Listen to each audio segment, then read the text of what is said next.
Hello and welcome back to Perspectives, in which we bring you a daily dose of news and views covering the topics that we hope are relevant to you.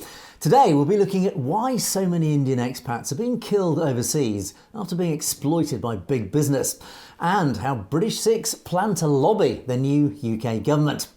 And joining me for Perspectives, as always, is our very own correspondent in Canada for Satellite TV News, James Cousineau. Good morning, James. Good morning, Angus. I hope you're doing well there. Indeed, and as always, together we'll be bringing you our perspectives on the daily news affecting the Sikh community across the world. And as usual, we'll take a look at your comments with our thoughts on those, and we'll be continuing our day-by-day look back 40 years ago to those terrible events of 1984. So do stay tuned for that. So as always, sit back, relax, and to kick us off once again, James, what story have you picked to start us off today with? We're going to start off with the sad news out of Kuwait, where 40 Indian nationals have passed due to a building fire. Now, the Indian government has stepped up. They are going to work to help to repatriate the remains of those who deceased in the fire. The fire broke out at a housing unit, an apartment block for employees of a corporation there. The employee housing was substandard without meeting the safety codes. The Prime Minister and the Deputy Prime Minister have spoken out. The Deputy Prime Minister ordered the arrest of the owner of the building and head of the corporation. This seems to be a growing issue of the safety and exploitation of foreign workers, not only in Kuwait, but around the world. I know that in Canada, there are many Indian workers as well as Asian and other people who come into Canada and they work on the farms. They work in a lot of lower paid jobs that the Canadian workers aren't willing to do. And it helps to fill that shortage, and at the same time, they're being taken advantage of. They're being exploited. They're being charged for, utilities or for rent when that's supposed to be provided. They are abused. Some of them are subjected to very unsafe conditions. The concern being is that over 10,000 people in the Gulf region alone each year die as foreign workers. And the government there in Kuwait, as well as the foreign governments, are not taking enough steps to insist on the consequences for employers and to hold proper investigations, which of course these workers and their families fully deserve, and it should be a no-brainer that this happens. The human rights abuses are just disgusting. The NGO Fair Square, and that's where I got the number of over 10,000 foreign workers in the Gulf region being killed every year without investigation for the majority of them. And it's just disgusting. The lack of labor law enforcement is also an issue. Now, in Kuwait, there's not a lot for labor laws or protections for workers. But in Canada, in the United States, in the UK, where there are laws, there's not enough enforcement going on. There should be an entire section of the criminal code to deal with the corporate executives who insist on risking the lives, the safety, and the well-being of the people they're entrusted to take care of when they bring them into the country to work for them. So those are, just some things that I see as a major issue. And unfortunately, now the world is watching Kuwait and blaming them when it's an actual international issue that's impacting foreign workers worldwide. And we need to come together, get world leaders on the same page to protect workers when they go as migrant workers and foreign workers to other nations. There has to be more consequences for the greed of these corporate leaders when it comes to exploiting and putting them at risk. It's just disgusting. Yeah, I think that's a very valid point. I myself have spent a lot of time working in the Middle East, particularly the United Arab Emirates.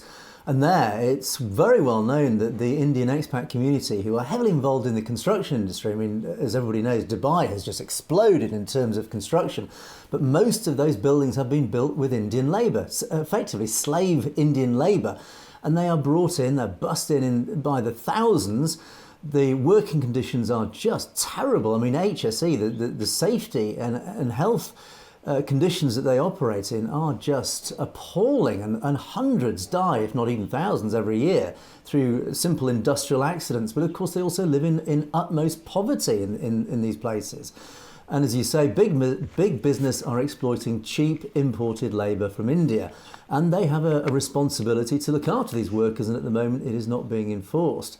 And then if I can extend that over to the West, and certainly in the UK, we're actually very fortunate, I have to say, I think in the UK, in that our Indian expat community here are, as a nation, as a culture, they are extremely industrious. They are provided, I believe, with a very rich environment to, if they are industrious, to build their own little empires, which they do. We have many of our most wealthy individuals in this country are from the Indian community, and we have very powerful HSE laws here in the UK that does protect our workers, that obliges employers to, in fact, with criminal offence, to take care of our workers, and particularly any imported workers. So we're very fortunate in this country, I have to say, that our expat workers who come to this country are very well taken care of. But, you know, if I'm wrong in any of that, I'm sure any of our viewers will let me know. James. Right, and as you were talking there, I shared up some images of the fire there, and I'm not sure if you can see this one here. At least 40 Indians among 49 dead. So these are images of the building in Kuwait. As you can see, the lower floors were what started on fire, and then the smoke, the toxic fumes and smoke overcame the people while they were sleeping, and that contributed to the majority of deaths and injuries.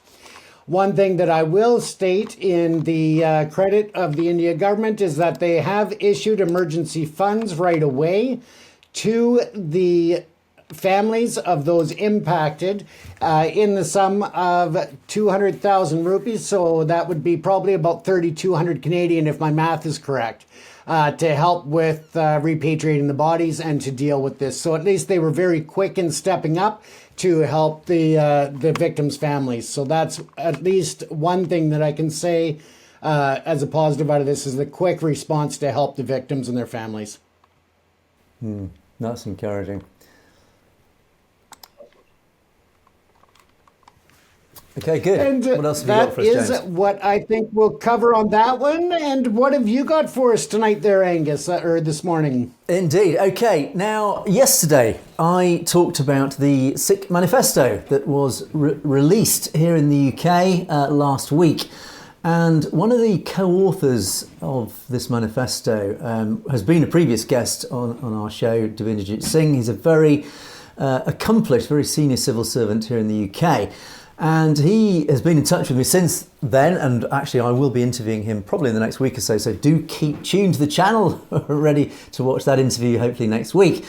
But in the meantime, he's sent me an interesting press release linked to the Sikh Manifesto, and if I'll share this with you now. And this manifesto has now been officially released and makes very interesting reading. Here we go. So, what this press release reveals is, they call it the 10-point Sikh Manifesto, which was produced by the Sikh Network. They've highlighted the very simple fact that the Sikh community in the UK contains at least 1 million voters. Now, in the UK, we've got a population of about 60-something million, of which we only have a voting population of probably just over half that. And 1 million of those voters are from the Sikh community. That's one big block of votes. And of course, all the political parties should be courting this vote. But for some inexplicable reason, certainly the governing party have, I would say, neglected the Sikh community.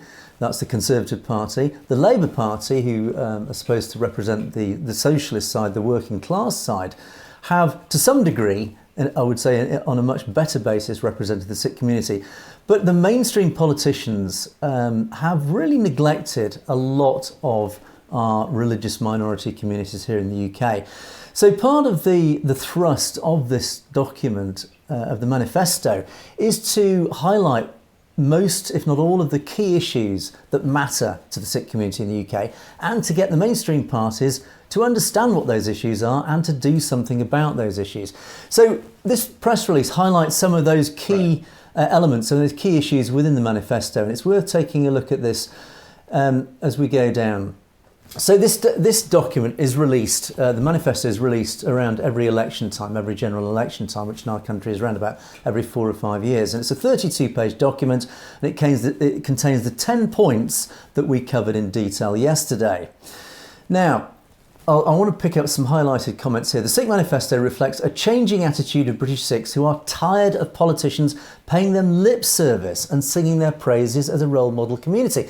This is a very important point, this, because our politicians are very keen to stand up and say, we are a multicultural society, we take care of our religious minorities. Now, it's very easy to say that, but do their actions match their words? And the answer is very simply no, they do not. They are paying what this document claims is lip service. And again, this document is designed to try and change this attitude in our ruling parties. So there are a number of interesting revelations in the Sikh Manifesto, including a huge expectancy that a Labour government elected on the 4th of July will deliver on several key issues in the Sikh Manifesto. This does highlight the point that we've had the same government for 14 years. It's been a Conservative government, and they have failed on many key issues. And this government contained David Cameron, who met with Narendra Modi in 2015, a very key date when Narendra Modi handed a dossier to then Prime Minister David Cameron. That dossier contained the names of many Khalistani campaigners who Modi and the Indian government had labelled as terrorists. And it is believed behind the scenes that the Cameron government, in collusion with the British establishment and law enforcement, then collaborated with Indian intelligence and Indian law enforcement to effectively oppress these gentlemen in the community who were guilty of nothing. They've not been tried in any court of law. It is purely on the word of the Indian government that these gentlemen were terrorists. All they are simple political campaigners. They operate and they live in a democracy. And yet the British government at the time accepted this dossier. And since then there has been reams of evidence that there has been collaboration between British government and British law enforcement with their counterparts in India. And this is an element that the community really want to raise with hopefully the next ruling party, which is likely to be the Labour Party, that they respect this community and they look into many issues like this and they actually take the community a little bit more seriously. So, the second point here is predicting a large increase in the number of Labour Sikh MPs from 2 to at least 14, including several additional turban-wearing Sikhs. Now, again, I mentioned this in yesterday's show.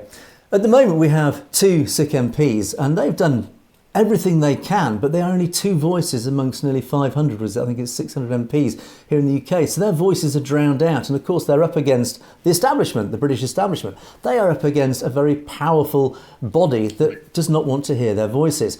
So there is this belief and this hope that there could be up to 14 Sikh MPs in the next Parliament when it's formed in July.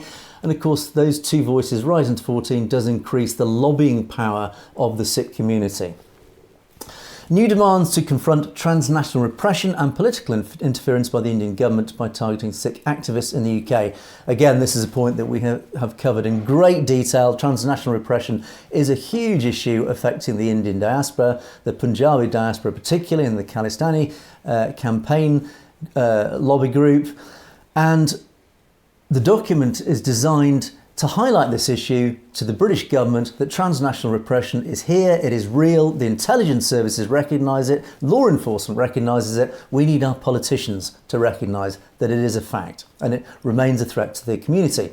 And finally, urgently addressing the global threat of Hindu extremism. This is Hindutva.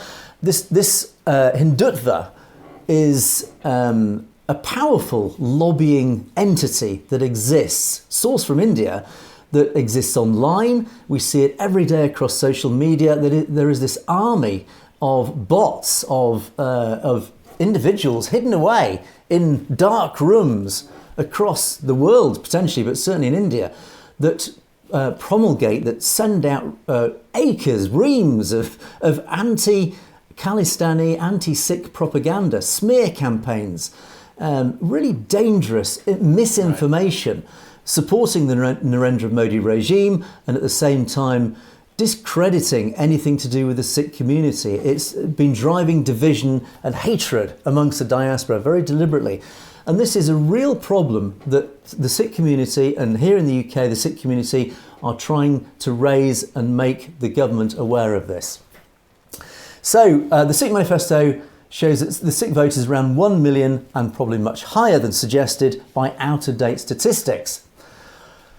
I won't go into too much detail on much of this, but there is this reference to the apathy of the British voter at the moment. But this is not reflected in the Sikh community. The Sikh community is driven by a need, has always been driven just by its sheer culture to address injustice and to exploit the truth wherever the truth exists. And the problem we have in the UK is that most voters in this country are disengaged, they are disenfranchised, they feel that nobody represents them. The Sikh community feel, on the other hand, that they want people to represent them and push their issues into the public domain. But what they do say is that their turnout because of this, because Sikhs are driven by this need to address injustice and this need for their community to be heard, they will turn out in large numbers. So it is in the interests of all these parties, and particularly the Labour Party, who are traditionally, allegedly, supposed to represent best the Sikh community, that they are aware of how powerful this vote is. So again, this document is lobbying particularly the Labour Party to recognise the fact that there are 1 million votes here at risk or to gain should they represent the community properly in the public domain. So the final thing here is a quote by Amrit Singh, the chair of the Sikh Federation here in the UK, and he says, "Sikhs are at a political crossroads and many have lost trust in politicians who all too often make and break promises." What a familiar story. "We're tired of politicians simply singing the praises of the community, paying us lip service and describing us as a role model community. We want to see action and progress on these issues." And they've been working for at least 12 to 18 months on the assumption that there will be a Labour government, which is likely. They are optimistic, following assurances from Keir Starmer and meetings with many senior shadow cabinet members, that a Labour government with at least 14 Sikh MPs will deliver on key issues.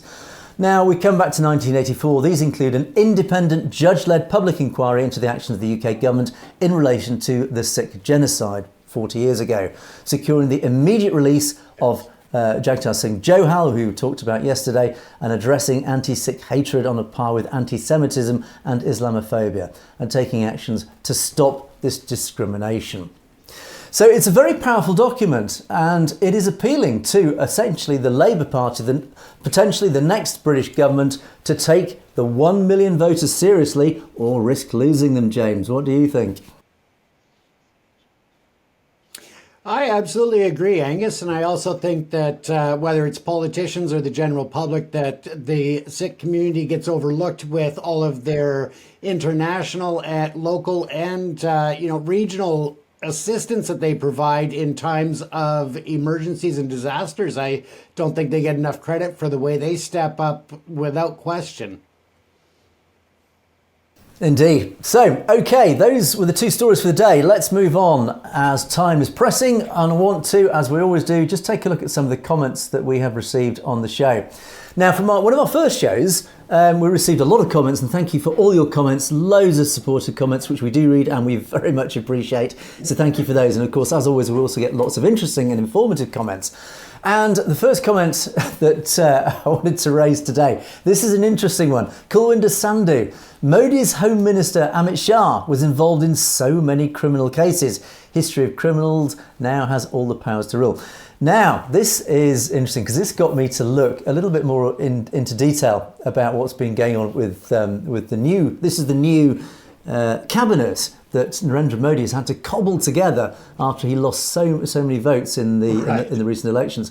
Let me just read this out to you. 28 out of 71 ministers in Narendra Modi's new cabinet have criminal cases, including serious charges like murder and crimes against women. BJP ministers Shantanu Tand and Sukanta Majumdar, excuse my pronunciations, from West Bengal, have murder charges against them. Suresh Gopi, Bandi Sanjay Kumar and Jwal Oram also face criminal charges. Additionally, Amit Shah and Giriraj Singh have cases of hate speech against them. Now, of these, 19, that's 27%, that's over a quarter of them, have charges of serious crimes against them, including murder and crimes against women. There are 8 ministers with cases of hate speech against them, including Home Minister Amit Shah and Textiles Minister Giriraj Singh. That's quite a collection of criminals, James. That's just mind-blowing. Just mind-blowing. Isn't it just? Anyway, so thank you for that comment. Now, the next comment was actually addressed to myself. A question from Mr. Angus. Do you think British Prime Minister is under pressure from the Modi government to suppress all news about Sikh killings in England? Wow, big topic this, and I don't want to go into too much detail, but I think the simple answer is yes. Real politic here at play. We know that Sunak has a very good relationship with Narendra Modi. He's had to. Culturally, he does, because they're both practicing Hindus, of course. But also, Sunak is under pressure, huge pressure, because post-Brexit, we need a trade deal with the Indian continent. It's a huge market, 1.4 billion people. So there is a massive economic pressure for the British government, even if it wasn't Mr. Sunak, there is a massive pressure to try to tie up a trade deal. So do I think the British Prime Minister is under pressure? Yes, I do, frankly. I think even we might not be able to prove the fact, but I think all logic points to the fact that yes. And of course, this refers to Bhai Singh Kandar, who died under very suspicious circumstances last year, and his family have been lobbying with their right. lawyer. They've appointed a lawyer, Michael Polak, a very high achieving barrister in London, who's taken on their case, and he's taken on many cases over human rights, simple human rights issues around the world. He's a very well respected barrister, this gentleman. So he is pushing for a judge-led inquiry into what happened with Avtar Singh, because it's very clear there has been a cover-up. There's all sorts of very suspicious evidence that the British establishment, and including that the local West Midlands police force, who have been passing the buck with the local coroner's office, who have been passing it backwards and forwards between each other about autopsies and investigations. There was no proper protocol-led investigation into his death. The whole thing was closed down and buried almost immediately, very suspiciously. And the family, of course, have said, this is not right. In the context of transnational repression, we know that Hardeep Singh Nijjar was murdered days before, and yet this gentleman, who was a very well-known Khalistani campaigner, who was falsely accused by the Indian government of ripping down the Indian flag outside the High Commission in London earlier that year, and was highlighted as a target. So he was a known target of India, and he dies under suspicious circumstances in apparent good health, literally up until days before his death. So yes, there has to be an inquiry, there has to be an investigation. His family are lobbying for it, but they are finding a brick wall of the British establishment. Why? One has to ask that question. We don't know. So yes, so thank you for that comment. And I think the answer, well, I think I've made my opinion very clear on that, James. And I think that all of the revelations that have come out, whether it's Hardeep Singh Nijjar or, cases in the US and other places around the world, I think that it's a very legitimate demand to expect and really push for that investigation. It just makes perfect sense to me, given all of the information that's come out since. Indeed it does. We'll keep our fingers crossed. Okay, so we race into the final segment of the show, and as always, we want to wrap up with our look back 40 years ago to those awful events of 1984, June 1984. And again, I will credit the National Sikh Youth Federation for their wonderful narrative that they've detailed the events of those events. They've done it on a day-by-day basis, and we will move on to, if you've been following our shows, we'll move on to the next day in line, that is the events of June the 5th. And on June the 5th, things really start kicking off. So I will read out with my own input as well what happened on June the 5th, 40 years ago. So in contradiction of the government white paper issued on July the 10th, that's the Indian government white paper issued on July the 10th, 1984, which claimed that the troops exercised great restraint and refrained from directing any fire at Harmandir Sahib. Citizens for Democracy records the evidence of Harcharan Singh Raghi, who witnessed his guardian and mentor, the old completely blind head Raghi of Harmandir Sahib, Amrit Singh, being shot by an army bullet and dying inside the Harmandir Sahib at about 6:30 a.m. One young college girl, a pilgrim, she witnessed, this is her eyewitness statement, they continued the firing till the evening of June the 5th. And then it was about 8:30 p.m. It was completely dark when they entered, accompanied by very heavy firing. The blasting was so severe that I thought that I had reached some other world. We were 40 to 50 people huddled together in the room, including women and children. The upper portion of the Akal Takht had been fired at by the army. Pieces of the Guru Granth Sahib were flying in the air, that's their sacred text. The place seemed to have been transformed into a haunted house. There were some among us who were frantic for water. They came out in the open. In the morning, I saw the dead bodies lying in the parikrama. This was the worst kind of treachery. Jani Puran Singh, a priest at the Harmandir Sahib and also an eyewitness, he remembers, at 10 p.m, the tanks started entering the complex and the barrage of shooting became more intense as heavy artillery began to be used. At this stage, an armoured carrier entered and stood beside the Saravar. The lights on this carrier, when switched on, bathed the whole complex in bright light. We were viewing all this perched in the main dome of Harmandir Sahib and thought that probably the fire brigade had come to get water for extinguishing the fires raging throughout the city. But we were proved wrong when this vehicle came down to the parikrama and started firing. From both sides, the tanks started closing in. From the clock tower to the Brahmbuta, the tanks fired upon and set fire to all the rooms, while desperate people collected water from the Saravar to extinguish the fires. Loud cries and wails of both women and children rented the air. In Devinder Singh Dugal's words, the night between the 5th and the 6th was terrible. The tanks and armoured cars had entered the Golden Temple complex. The firing was such that its ferocity cannot be described. All through the night, we heard the heart-rending cries of the dying people. Eyewitness Subhash Kirpakar writes that in total there were approximately a dozen tanks and a dozen APCs in all, their armoured personnel carriers. Jani Puran Singh recounts how a vigorous battle ensued between the army and the 40 to 50 youth who had been holding the forces, fought bravely through the night until they either were killed or their ammunition was exhausted. What a heroic stand against such an onslaught of tanks, of all things against a temple. Just a small number of brave Sikhs armed with a few guns but backed by the power of their faith and the knowledge that they stood for right. It is a heroic and it is a tragic story. No wonder this story needs to be kept alive for future generations, so it cannot be forgotten. And that's why we on this channel will keep highlighting the story of 1984, and we hope our viewers appreciate what we're doing, and we will continue this day-by-day coverage over the coming days. So, but there we must leave it, and that was Perspectives, and we do hope you enjoyed the show. But just to let you know, there won't be a show tomorrow, as instead we'll be interviewing the President of the Council of Khalistan, who is also the co-founder of Sikhs for Justice, so do please keep an eye out for that. But in the meantime, as always, please do feel free to drop us a message either below or to our email, that's message@satellitv.com, on any news items that you picked up that you think we should be covering. But in the meantime, that you've been watching Perspectives, it is goodbye from me and it is goodbye from James. Have a great day, everyone. Thanks for watching Perspectives. We will see you next time.